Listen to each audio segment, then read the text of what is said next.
Shalom, shalom. I'm watching all these mga bloggers or charity bloggers, and there are some who are problem sa ilahang mga locomotors and something paralyzed, epilepsy. You see? And I don't know what anong pinanggalingan, bakit nangyari sa buhay nila yon. And really touch me to see those people, young people who are really in the pain, to see them how difficult they can move, yung sa even sa ilang thinking is totally affected. So iwan ko kasi alam nyo, ito yung sa sarili ko lang prinsipyo, kasi sa ngayon ang hospital, kung ano pa mga specialist, kung pupunta ka, napakamahal. Sa Pilipinas, lahat ay pera ang nakagalaw. Alam nyo naman kung ano kahirap ang ating ating bansa. Napakahirap. Hindi i-compare mo nga dito sa France. Ano ka, residence ka dito, kahit immigrant ka dito, hindi nila dalalawang hindi ka tatanggapin sa hospital. Talagang urgent pa yan, emergency pa yan, tatanggapin ka. They will take care of you. Ganon dito. Wala kang babayaran. Yung ako na hospital, yung nagbigay ako, giving birth, sa mga anak ko. Even nag-bedridden ako sa hospital, May 5, wala akong binabayaran. Alam nyo ba yun? Wala ako. Kami, sa totoo lang yung kami dito, hindi kami mayaman. Mahirap kami. Sabihin natin, mahirap kami dito sa France. Hindi kami mayaman. Alam nyo yan. So, dito ang sistema nila is very good. It was way back in the 13 years ago. Yung giving birth. Wala kang binabayaran, tapos pag nagbubuntis ka, meron kang matatanggap. Ganito dito. Hindi ko na alam ngayon kasi malaki na mga anak ko. Dito ang sistema, ang napakaganda. Oo, lahat wala kang babayaran. Kahit mayroong may mga sponsor o mag-donors ng even I had testimony with a person who have been heart transplant siya. It is my friend now because he's also my same faith, and she has a heart transplant, and how the heart, she explained me how the heart how the heart, hindi yan basta-basta. Pag may heart transplant ka, hindi yun basta-basta, kasi yan dapat i-re-educate mo ang whole body mo, kasi iba ang heart na ni-replace sa kanya, kasi hindi na magamit yung old heart niya. So yun, ina-change ang heart niya. So ngayon, of course, she is depending on it must be every once a month, there is check up. So ganito dito, may binabayaran, hindi ko na inaas kasi wala na kami nagkausap. Hindi talaga dito, kung ordinaryo ka lang, ganyan, talaga, bigyan ka talaga pansin. So iwan ko lang sa ngayon nga time, kasi after the COVID, yun ang may differential protocol doon. Yan ang nakakatakot ngayon. But ngayon, yung hospital ito is different. I-compare natin sa Pilipinas. Sa Pilipinas, alam niyo sa Pilipinas, pira ang nakagalaw. Lahat. Hindi ka pupunta ka sa hospital, pira talaga. Ang hirap. Yan ang pinakahirap sa Pilipinas, kasi wala. Kung ikaw, mahirap tayo, is anong ipadala mo doon? Walang pira, di. Anong magagawa mo? Di wala. Di ba? Mamatay ang tao dyan sa luklok na yan kung walang taong walang magbigay ng pera. So, ang survival state, na lang yun ang kailangan. Yung mga pangailangan natin. Number 1 na sa pangailangan natin sa bahay, yung pagkain, yan ang pinaka-importante sa ating pamahay, yung pagkain talaga. So, plus kung meron ka ng mga karamdaman, saan ka naman kukuha ng pambayad mo ng gamot, pambili ng gamot? Yan ang pinakamahirap, panggamot. Yan ang talagang ayaw ko. Noon pa man, yan ang ayaw ko. Kasi alam mo, may prinsipyo rin ako eh. Tayo, dito sa mundo, dumating ta. Naturally. And, and then, ako ay, I'm believing for organic things, yung mga herbs. Because yan ang mga gamot nila before. Yan ang gamot nila before. So yan ang naka-adapt sa body natin, And what happened today, ang sistema ngayon is, ang sino ang naka-benefits doon sa mga, sistema natin ngayon. 'Di ba? Ang tao, so sa maliit tayo, ayun, nagtatrabaho, yung makahanap ka ng trabaho, tapos, ayun, pagtrabaho ka, yung trabaho until mag-getting old tayo. So, yung mga karamdaman natin is, maningil. Ano ba yung maningil sa Tagalog? Yung, they will ask you na sa mga anong kinakain natin. So, now, magsimula sa mga arthritis, magsimula sa diabetes, ayun. Ano pa bang iba yan? Diabetes, ano pa yan? High blood pressure, yun ng mga masakit nga. Pag ka na, 40 ka na, ayan, lalabas talaga. Lalabas na ngayon. So, kaya nga, yun ang hirap. Pag saan ka kukuha ng pera pag ikaw mapunta sa hospital? Kung ikaw kailangan ka ng gamot, magpa-check up ka, kailangan ka ng gamot. So, sino makabenefit sa pinakamahal nga mga gastusin? Di ang mga pharmacy, di ba? Pharmacy, ang hospital. Alam mo, hospital, pag hindi mo mabayaran yung mga bills mo, hindi ka talaga lalabas. Hindi ka lalabas. Dapat mag-negotiate ka kung anong babayaran mo. Ganun, walang, sabihin natin babayaran mo ng, installment fee, like that. Ay, iniiwan ko lang kung tatanggap yan. I don't think so. Kailangan mo talagang babayaran bago ka lalabas sa ospital sa Pilipinas. Kasi if I remember my sister, hindi lalabas ang bangkay mo pag hindi mo mabayaran yung bill. Anong bill? Yung sa isang tatlong buong gabi lang, ayun, tatak ang 50 plus 1,000 pesos ang babayaran namin para makuha ang bangkay ng kapatid ko. Ganun ka grabe ang hospital sa atin. So kaya, ayoko talagang mangyari yan. May God provide something as much as mabuti ang kalagayan mo, ma-healthy ka ngayon. Gawin mo, help yourself because we're organic people, and feed yourself with things what is good, not all what is being presented in the supermarket, because it's not a healthy thing.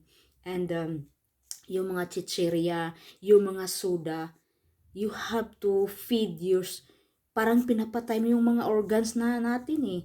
Sa ilalim, parang pinapatay nyo yan eh.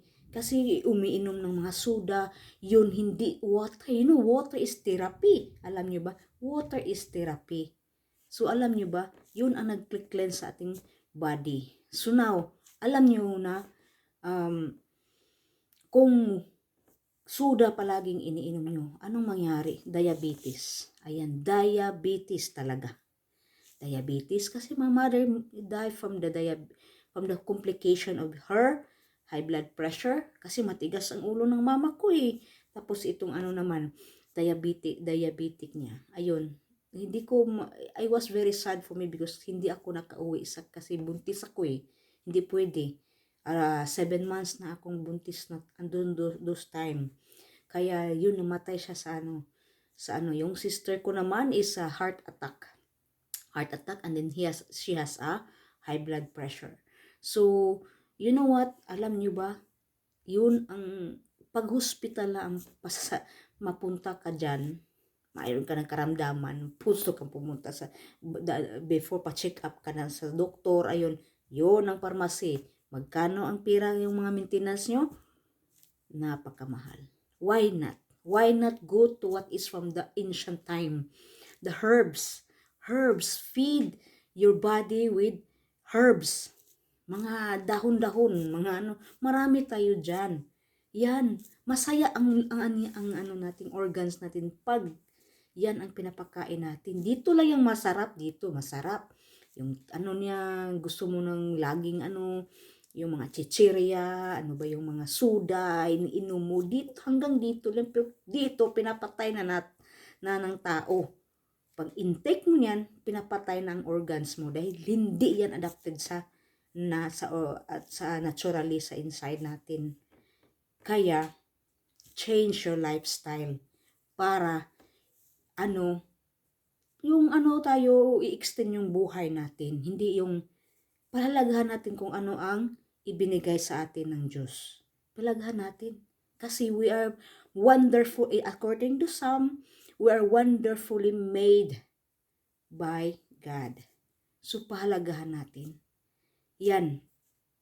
So, ngayon, dahil I was, hindi ko talaga, naghanap ako ng alternative for anything na hindi papasok sa ospital.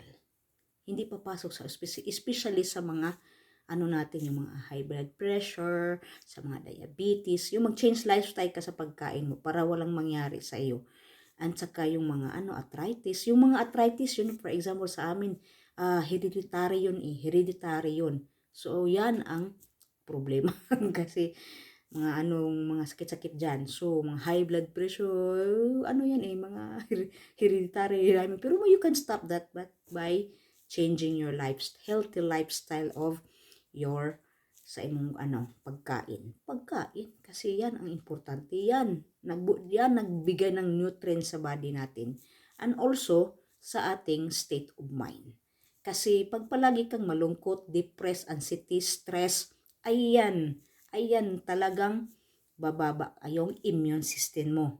Bababa yun. Huwag mong ipababa yan kasi pag mababa yan, and then meron ka ng mga masakit-sakit, maging complicated yan sa sarili mo. Para mong pinapatay yung sarili mo pag ganun ka. So, isipin mo hindi ka nag-iisa. Hindi ito nag-iisa. Meron kang body organ. The body is made of the bodies which are everything is in harmony, working in harmony. So, pag hindi ka harmony dito sa mindset mo, sa na-influence ka sa labas, which is not organic sa sarili mo, kung hindi yan harmony, anong mangyari sa iyo? 'Di ba? Yan. Unti-unti mo siyang pinawik ang nasa loob. Kasi yan ang hindi siya until nga mag-crave yan sa inside mo, and hindi, for example yung sigarilyo, di ba? Yung sigarilyo, pag sige ka ng sigarilyo, yung mga nicotine mo is talagang di mo basa-basa na matangtang, yan sa Tagalog na matangtang, yung you can remove the sigarilyo, the smoke. Yan ang pinakamahirap. So, ayan, but you have to know nga merong mga consequences ang mangyari niyan. Merong consequences. Kaya, pag hindi yan, pagtatanda tayo, marami na tayong mga, parang engine kasi itong body natin, inside organs natin, parang engine. So, kung hindi yan malinis ang kinakain natin, yung pinapakain natin, anong mangyari? Hindi sila happy, hindi sila healthy. Bakit? Because sa kinakain natin, masyado tayong abusado sa sarili natin. So, dito lang tayo nagpasarap sa taste, para sarap sa taste, but after that, yung sinasanay mo sa hindi maganda, for example, like soda, sinasanay mo yan, hindi ka nakakumakain ng tubig lang yung iniinom. 'Di ba? Hindi ka nasanay kung tubig lang iniinom mo. So, yan ang problema. Problema yan. Ano bang wash out mo sa tubig mo, sa body mo, mga soda na yan. Hindi mo alam yung gabing chemicals dun. I just don't want to boast nga that it's been 2009, I stopped soda drinking. I just drink all my life since I start in the Philippines, 2009. I drink only water. Water. Yung mga juice like, wag yang tang kasi sugar yan eh. Alam mo yung sugar? That is the food of the cancer. Sugar is a food of the cancer, you know? So, pag sinasanay mong sarili yan, you are creating something diseases sa imong self. Pag sinasanay mo talaga yan, sarili mo. So, yeah, this is, since 2009 na ako umiinom ng soda. No, I don't want that. I want to be happy ang body ko. Hindi yan pwede sa, parang pinapatay ko sarili ko. Ako lang yung masaya lang ako kasi taste good yun eh. Yung mga Sprite, hindi na ako mainom nun. Juice, oo. Yung marami tayo dyan. Buko juice, di ba? Yan ang alam niyo bang buko juice? That is the, yan, sa mga sa kidney natin. Naglilinis yan. It really helps to heal sa mga masakit-sakit sa kidney nyo. Kanang buko, pag iinom ka, morning. Yan ang ininom mo. That is natural eh. Natural yan. Kaya, yan ang maganda. Mga juice. Anong juice natin dyan? Hindi ko na alam. Juice, buko juice lang alam ko. So, kaya dito marami apple. But careful ka sa apple dito. Kasi mayroong mga GMO apple. Like that. I don't drink also basa-basa sa mga apple dito. Kasi, apple juice. Kasi, pag hindi yan by organic, gina-sprayhan yan. Spray. Alam mo ba yun? Alam mo yung sprayhan nila? Yung mga maraming apple. I see that in my own eyes. So, but even before, I don't drink dili kung hindi organic. Magtatanong talaga kung ano ba yan, bio or not. So, people will answer you in the right way. Hindi yan So, this is why, kailangan dapat organic pinakain mo. So now, naghanap ako ng alternative na yung everyday kang para give health kayo, more strength, energy sa body mo. So this is even sa ito ang pinakamahal na ito na device. This is iTera Care device, which is iTera Care. So you have to research what is really this device because this is different for many.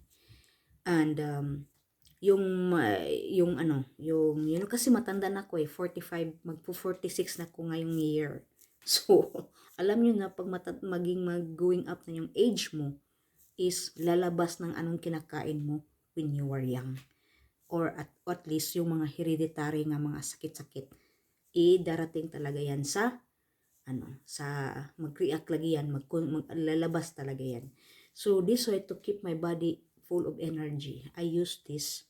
You just blow the water, and this is the water I have drink every day dito.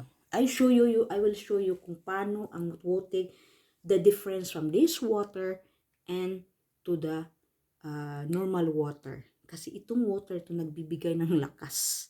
They have studied the water, wondered water, this one. This is a frequency,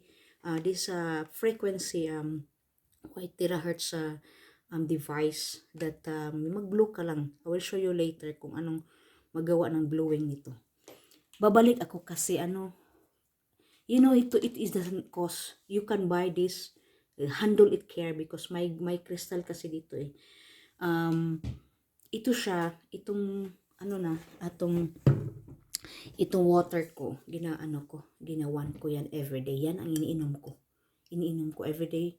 Umiinom ako ng ganito to give me strength. Alam niyo ba since I have changes when I'm using this a device. Okay, so I am not the one who give testimony yet because there are many who this was been a help of their injury from the V. Injury sila dito. Hindi ako alam nyo, ang pira is, ano ba yung pira? Makikita ang pira, pero yung ating happiness sa organ natin, sa ating body, sa ating, yung mga sa ilalim natin, is mga good cells like that. Hindi yan, hindi, dapat, we have to help them. Kasi ngayon, alam nyo, ito, iTeracare. Ito siya. Matagal na. Ini-order ko namin to from the Philippines. Because from the Philippines. Kasi, alam nyo, ito lang, ayoko na talagang pumunta ng hospital. Ayoko na pumunta ng hospital. You know, you can say, oh, ano ba yan? Blower mo yan sa buhok. Like that. No, mind you, hindi yan kasi maraming testimony ito. And I will show you kung ano ang mga testimony nito. So, I will make another sharing videos those para makita nyo kung anong nagagawa nito. Mas malala pa sa mga nangyari sa mga light lang. Pero it's really a big help for those who are been damages from that or injury from that. Yung mga na-paralyze, yung mga na mayroong Parkinson, yung mga na-Bell palsy sila, ito ang nangyari. Ito, na-paralyze, mga na-stroke. Ayan. I have testimony from that. I use this one para pag blower kasi hindi makagalaw, hindi makawalk. And I will show you kung gaano sila na change ang buhay nila. But you need to be a strong mind and you have to believe na gagaling ka. Huwag kang magdalawang isip. Nagagaling ka. Kasi ang tao isang pag may buhay, may pag-asa. Di ba? So, kaya ito, binili namin sa Pilipinas. Kasi pina-export namin dito. Kasi kahit maganda ang sistema ng dito sa hospital, since the COVID, we don't trust talaga sa mga bagong sistema nila sa hospital. So unless very urgent kayong not really ang pero iba dito ang protocol din may iba-iba So as much as you can, do not go to hospital, especially in the Philippines, because in the Philippines, ano ba sa Pilipinas? Pera talaga. Yan ang pinakamahirap to avoid. Invest yourself with this one. Because this one, kailangan yung na sa bahay, talagang importante talaga to. It could help. I-change yung mindset mo. Don't be negative. Nga yung sistema nyo, pag masakit, doon kayo sa doktor. Doktor yan. Maraming doktor kwak-kwak, doktor.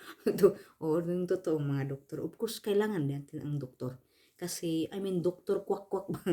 Huwag kayong pumunta ng mga wag na yun. Alam ko mahal. Oo, to alam. Kung ako lang, I can give my time to do this people who are really in difficulty, something problem with a paralyzed, stroke, yung mga mayroong Bell palsy. I will give my time for that because hindi mo yun exchange ng pera sa kagalingan ng tao. Of course, with the prayers. We need prayers because prayer is very, very powerful yan. Pangalawa lang itong mga ito. Pangalawa, kailangan nating prayers na we have a trusting faith of God that you get healed from what we have done, what happened in ourselves. Kailangan yan. Kasi siya lang may may-ari sa ating buhay So, siya lang may-ari. So, naggagawa siya ng paraan kung saan ka ginalid ka, kung saan ka pupunta para pagalingin ka.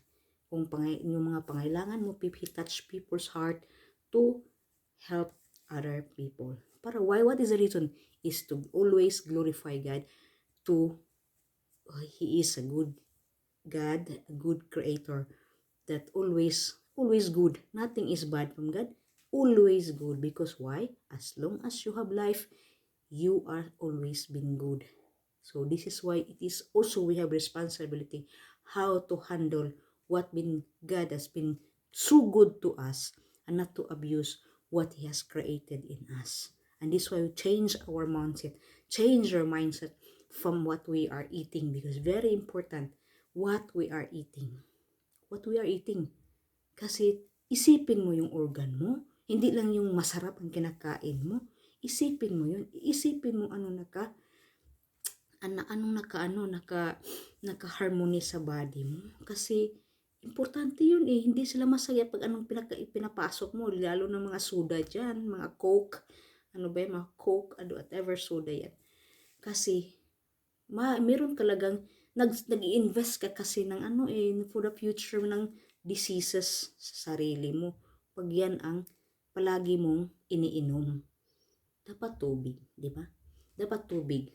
So, ito naman, I really love to go people who has problem with a stroke, yung mga stroke nila, yung mga paralyzed body nila, yung mga yung may karamdaman. Gusto ko sanang roaming to help people kasi iwan ko money para sa akin ang money is kamay kaya kung I can afford to buy this, of course, to help, but to give time to the people, because in our belief we called it tzedakah. You know what tzedakah is? Those who give tzedakah is not always money to give. It's not money. It's about your effort, your time, to spend time to the people, to yung time mo, yan ang importante, time, and to spend with them and to help ano ba yung kailangan yung yung mga gawain like that. You can help people like that. That is called tzedakah in Hebrew. So it is very important in giving, because you know why? God is giving. God is always giving. But sometimes we are negative. You know why? We are the one who destroy that goodness of God. Why? Because of this atong mindset. And what we are influenced from outside, which is not good, and it's always temporary ang mga bagay, which is not good. O yung mga magpayaman ka, magpayaman, yung mga possession mo, hindi mo yung madala eh. Anong dadali mo pag pumunta ka sa sementeryo? Ano ba? Isang t-shirt lang susuotin mo. Pambihira. Isang t-shirt na lang ang susuotin mo. Pupunta ka sa sementeryo. Alam mo ba yun? So, wag na. Anong mga matches mo? Ano pang milyon-milyon ng watches mo? Walang mangyari yan sa buhay mo. Temporary yan. Temporary yan. Kasi physically is temporary tayo. But we have given, pahalagahan din natin ang anong binibigay. Kasi in the scripture, in the Bible said that the life of the lifespan of the human being is 70 to 80 above. 80 above. So, seldom ninyo mga 100 now is declining na. Yung mga 20, 30, namamatay 40. Hindi pa yun kamatayan ng tao eh. Hindi pa yan. Hindi po na-enjoy ang buhay. Pag ganun ka na namamatay, dahil bakit? Sa mga kinakain ng tao, inaabuso mo yung body mo eh. Dapat pinahalaganan mo ang binigay ng Panginoon. Yan ang importante. So ngayon, ito I would love really, if I have given the chance to go back Philippines, is to help people. Ako nito, mag-roam ako sa mga may karamdaman. I will give my time for this, because this is my in my heart to help people to yan. Ako, alam mo, when it comes to money, alam mo yun, kung ang God is a giver, He's always giving. He will always find a way to bless you, right? So, hindi na yung pera ang hinahabol mo sa tao. Because pera is nothing. Nothing compared to what yung ginagawa mo. To help people. To help. And this is what we call tzedakah in Hebrew. Tzedakah. We give because why? God is a giving creator. So you have to know that. Shalom, shalom.